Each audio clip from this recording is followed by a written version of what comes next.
Albert Fish appeared frail, harmless, even quaint, the kind of man your grandmother might invite in for tea. But behind that thin grey frame and seemingly timid demeanour hid one of the most sadistic and depraved killers in American history. Born in 1870, Fish spent decades perfecting his monstrous urges in secrecy, a predator who thrived on the suffering of children. He lured victims with kindness or familiarity, sometimes posing as a friend, a handyman, or a stranger in need, hiding his evil beneath layers of polite social interaction. Once alone with them, he inflicted horrors that most people can barely comprehend. Torture, mutilation, and acts so grotesque, they haunt those who read the details.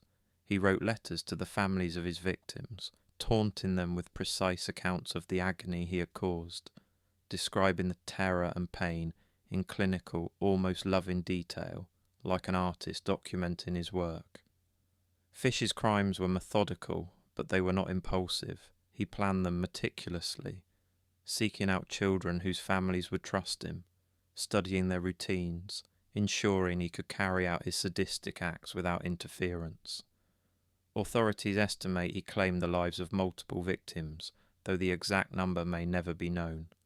In 1934, he was finally caught after the investigation into the disappearance of 10-year-old Grace Budd unravelled his network of lies.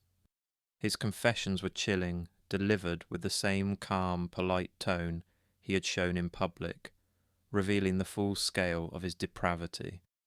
Fish was convicted and sentenced to death, ultimately executed in 1936, but not before leaving behind a legacy of terror that has fascinated, horrified, and repulsed true crime enthusiasts ever since. The story of Albert Fish is a stark reminder that evil often hides behind the most ordinary faces, that monsters can wear human masks, smile in daylight, and walk unnoticed among the living, committing atrocities the mind struggles to comprehend.